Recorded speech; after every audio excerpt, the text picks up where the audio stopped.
This is CBC Vancouver News.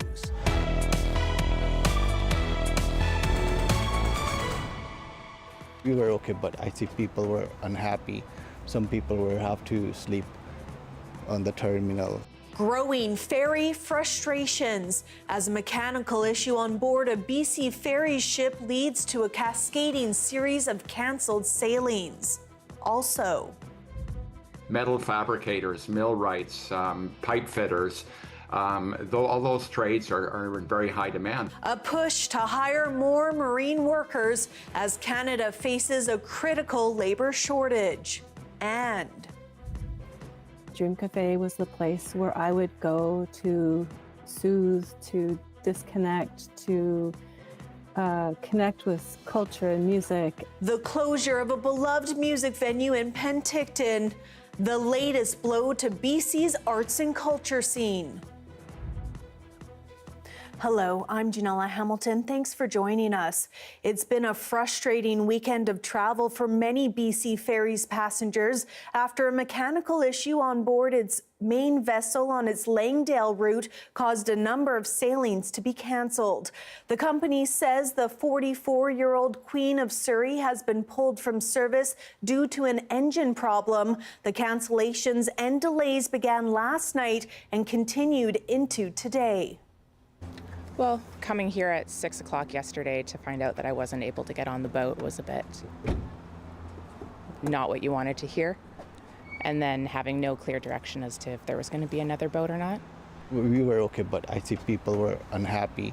Some people were have to sleep on the terminal. They should keep 2 boats running on the Sunshine Coast at least all year, if not longer than the beginning of September, because travel doesn't stop on Labor Day weekend. It's frustrating for the residents of the Sunshine Coast to battle against the people that visit the Sunshine Coast.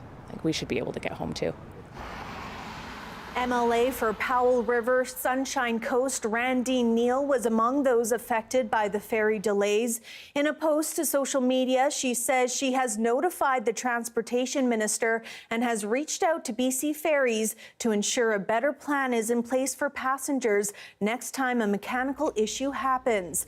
BC Ferries says it has redirected the Queen of Oak Bay to replace the broken down vessel and help alleviate the backlog. More cancellations are expected on Monday. An evacuation alert issued yesterday due to a wildfire in BC's South Okanagan has been rescinded. The Osprey Lake wildfire is burning about 55 kilometers southwest of Kelowna. The regional district of Okanagan-Similkameen had issued an evacuation alert for 190 properties due to the blaze. Officials say the fire is now under control, but the warm and dry conditions, fire risk in central and southern BC remains high.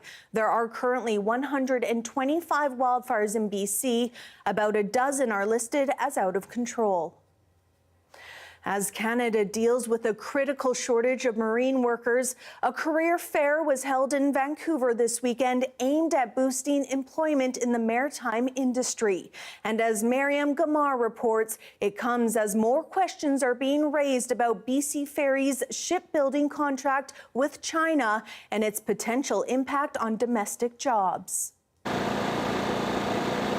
Invited on board a Royal Canadian Navy ship and asked to stay. That's what the Marine Career Expo is doing as it tours major Canadian cities this fall. Come and see, you might come and find a career that could be interesting for you. The Canadian Marine Careers Foundation is projecting that over 8,000 marine workers need to be hired over the next 5 years to maintain Canada's vessel operations, contributing to the shortage, an aging workforce, and the need for specialized skill sets. Metal fabricators, millwrights, pipe fitters, though all those trades are in very high demand. This latest recruitment drive is partly spurred by the ongoing trade war with the United States and the push to protect Canadian national interests. We all benefit from kind of inspiring and reminding people why you need a Navy, why you have a maritime industry, because this is Canada's economy right here. Contrary to that sentiment, former federal transport minister Chrystia Freeland is being called to testify in the House of Commons. New emails reported on by the Globe and Mail suggest she knew that BC Ferries was buying 4 new vessels from a Chinese shipyard weeks before it happened, despite criticizing the ferry deal when it became public. On Thursday, BC Premier David Eby added his disappointment that the federal government is paying to build ferries for Atlantic Canada while only offering BC a low-interest loan. That disparity and that unfairness needs to be addressed. But Rubin says even with federal funding, BC doesn't have the personnel to meet shipbuilding demand. The workforce you need for that is a different type of workforce. So if in the future we're going to build vessels here in British Columbia or in Canada, we have to branch out in that skill set. The union representing many of these workers is also driven to keep the work within national borders. Every ship built offshore means lost jobs and apprenticeships and less capacity at home. His words of encouragement to prospective hires. Where else would you be able to see sort of all of nature and still keep doing your job? Hoping to communicate just that, the Marine Career Expo is headed to the East Coast in October, making stops in Ontario and Quebec. Miriam Gamar, CBC News, Vancouver. For years, Vancouver's False Creek has been plagued with issues of pollution, but a new project is hoping to combat that by studying the water quality over the next 2 years. As Saurabh Sandhu reports, researchers say it's a vital step in the face of climate change. Victoria Coast Guard Radio, Victoria Coast Guard Radio.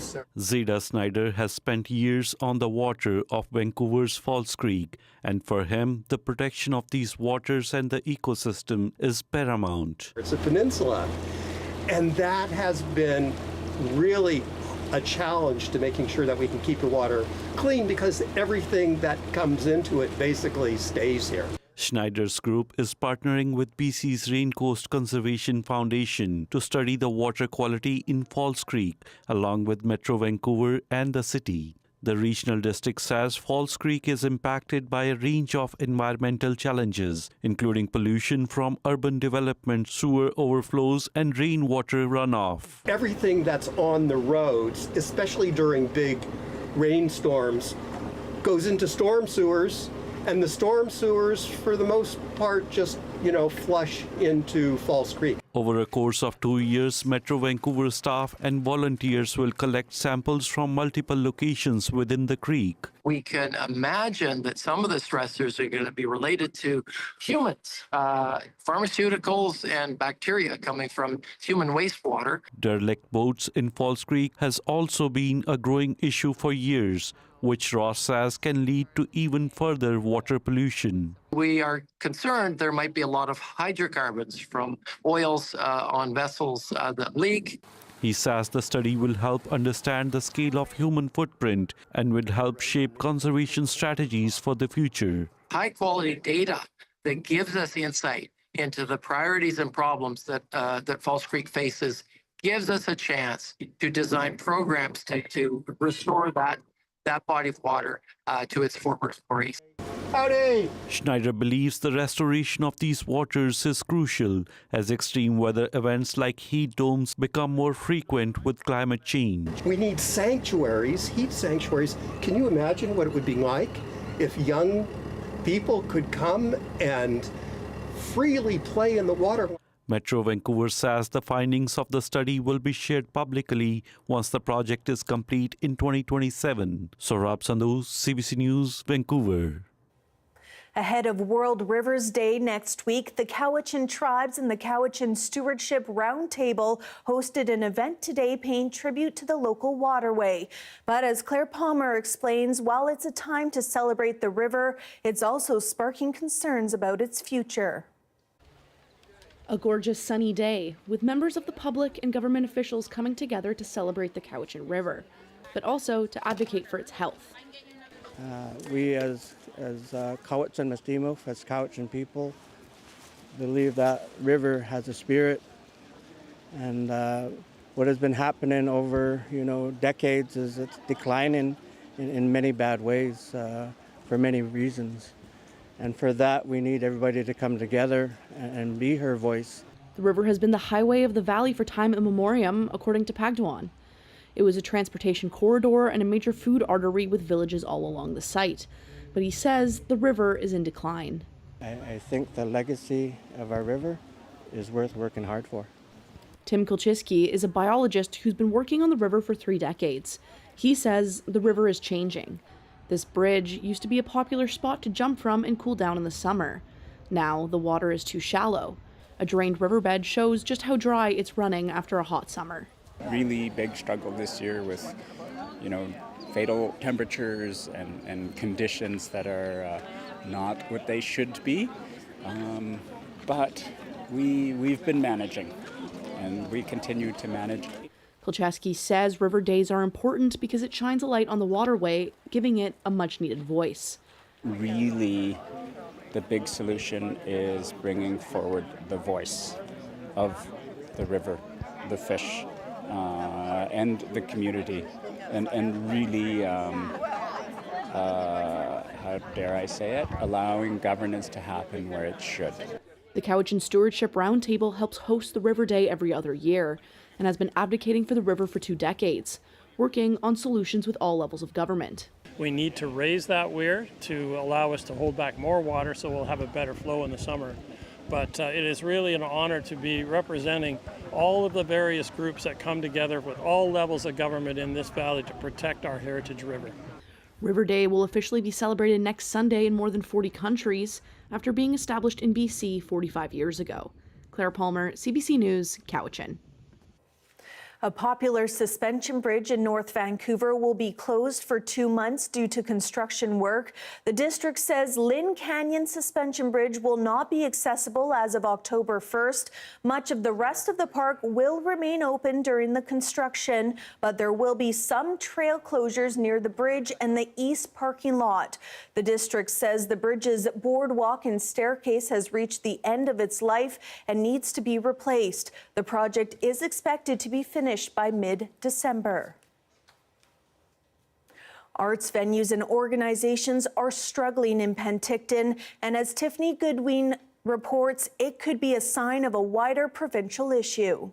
It was instant sadness. That's how singer-songwriter Kim Gucci felt when she learned Penticton's iconic Dream Cafe was closing after nearly 25 years. Gucci says for many artists like herself, it's a bucket list venue. Of all of the places in Penticton, the Dream Cafe was the place where I would go to soothe, to disconnect, to connect with culture, music, and friends. The closure of the Dream Cafe is just the latest blow to Penticton's arts and culture scene. The Penticton Art Gallery also announced layoffs, including the temporary layoff of its curator, citing financial hardship. We depend on grants, donations, fundraising activities. And we don't always get our funding at the same time. It's a concern for local artist Annabelle Stanley. She relies on the art gallery to display and sell her work. Art is not just for people with money. Art is for people from all walks of life. It's not just smaller communities dealing with this. In July, the Vancouver Art Gallery announced it would be cutting staff and programming by about 30%. The executive director of the BC Alliance for Arts and Culture says these types of losses can have huge impacts on community, from tourism to quality of life. As being a pillar of health and a key to wellness and social connection in communities, to being one of our best tools to achieve our shared equity, diversity, inclusion, and reconciliation goals. Looking at it from a purely economic standpoint, the contribution to the GDP in BC annually is massive. The organization is calling for more stable funding to support the arts in BC.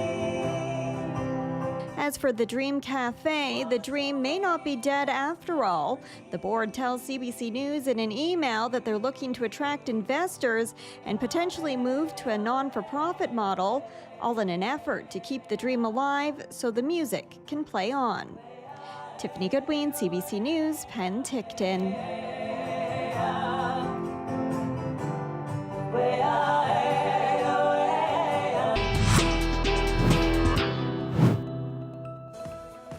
Still ahead, researchers are working to develop a framework to ensure health documents contain culturally appropriate Punjabi translations. Why it's important next.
Platforms like Google Translate and ChatGPT have made it easier to translate information from one language to another, but those tools don't always get it right.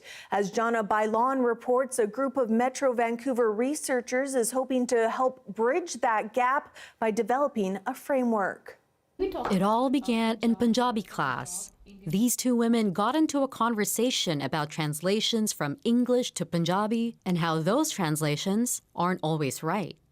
Are they reading Gurmukhi script, or there are people who are reading Shamukhi script, spoken in a similar manner, but it is written so differently. Researchers Ritinder Kaur and Jessie Lahale say they've found linguistic and cultural inaccuracies in some women's health materials, like consent forms and descriptions of medical testing that appear to have been translated word for word, often by AI. Words that are almost curse words are triggering with shame, ones that are known to the community but should not be placed into documents. This doctor says mistranslations can have real-life consequences. We noticed was that South Asian women were far less likely to access genetic testing for things like BRCA, which are hereditary breast ovarian cancer genes. So we knew there was a disconnect. That disconnect leading to collaboration among the three women who are now working to develop a translation framework. It really is to ensure that Punjabi women have agency over their health and are able to comprehend documents and really empower themselves. Adding explanations, adding stories, adding pictures, those cultural elements which will make information more interesting but also accessible. They say the project will include guidelines for translators in healthcare and government, hosting anatomy workshops for the Punjabi community, and developing a dictionary. It's really beneficial because there are many people in the Greater Vancouver area who need this service. Doctor goes to them, speak in English. They say yes, thank you, but they don't understand in between the lines. I hope we don't see translation as one step anymore, and we started thinking about language translations as multi-step process, and we include community and patient partners in vetting the translations. A way to ensure people from different backgrounds can access the help they need, one word at a time. Janella Hamilton, CBC News, Vancouver.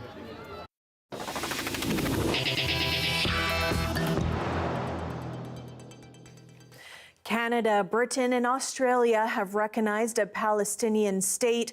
All three statements stressed Hamas must have no role in the future government, and all expressed concern over the direction the Middle East is headed. The CBC's JP Tasker has more. As Gazans mourn victims of Israel's latest offensive and dozens of Israeli hostages remain in Hamas captivity, Canada is officially recognizing the state of Palestine and ramping up pressure for a two-state solution. Prime Minister Mark Carney says this move empowers those who seek peaceful coexistence and the end of Hamas. And it's needed now because the Israeli government is working methodically to prevent the prospect of a Palestinian state. We have to establish a culture of peace, a culture of dignity, and a culture of recognition. And that's exactly what we're trying to do. Canada's ambassador to the United Nations again laid out conditions that Palestine should be democratic and demilitarized, led not by Hamas, but a reformed Palestinian Authority. It's critical for not only for Israel's security, but for the security of Palestinians. Canada is working in tandem with Australia, Portugal, and the UK. We are acting to keep alive the possibility of peace. Others, including France, are expected to follow suit at the UN General Assembly this week.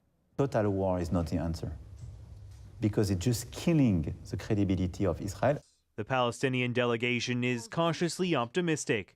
These countries are determined to take steps not to allow this tragic situation to continue and to make it the destiny of the Palestinians and the Israeli Jews to continue fighting forever. What we need is peace. Still, the Israeli Prime Minister is telling Canada and others there will be no Palestinian state. Hamas already today is rejoicing supporters of Hamas and the streets of Canada are very happy.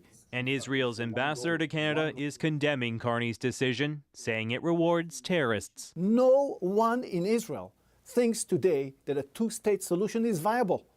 So if you sign a paper here in Ottawa or in Australia or wherever, it does not make a change for us. We are not ready for it. We are not ready for a two-state solution. While this Western recognition is a symbolic victory for the Palestinians, it does little to change the reality on the ground. And the Americans, they're opposed to all of it. JP Tasker, CBC News, Ottawa. Here we have a look at the sun setting this evening near Long Beach Lodge in Tofino. Is there more sun on the way? I'll have your full forecast next.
Hi, I'm Amy Bell, and here's what's in your CBC inbox.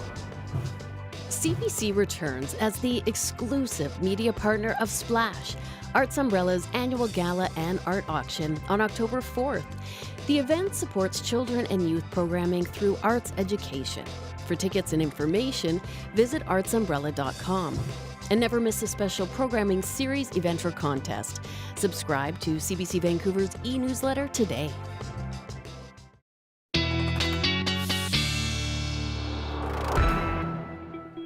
All right, it is time now to take a look at our forecast for the week ahead. Let's begin with a quick peek at the current temperatures and conditions around the province tonight. Clear and 9 degrees overnight in Fort St. John. Similar conditions in Prince George with a lot of that cloud coverage. In Kelowna and Cranbrook, a chance or risk of thunderstorms overnight, but that should clear away by tomorrow. And on the island, clear and cloudy with a low of 9 overnight in Victoria. That rain is going to clear up for Williams Lake and a high of 18 for tomorrow with a mix of sun and clouds. Much warmer in Kamloops with a high of 25 for tomorrow and 20 in Cranbrook. On the island, a mix of sun and clouds in Victoria and an expected high of 18 for tomorrow. A 60% chance of rain into Fino, but again, that should clear out by mid-afternoon. Heading into our 5-day forecast, lots of sun on the way. 19 is our expected high for tomorrow. Those temperatures seem to be sticking around for the majority of the week before that precipitation appears once again on Friday. That is your late news for Sunday, September 21st. Thanks so much for joining us tonight. For news at any hour, visit our website at cbc.ca/BC. Your next local news is on the early edition on CBC Radio 1. That starts tomorrow morning at 5:30. Good night.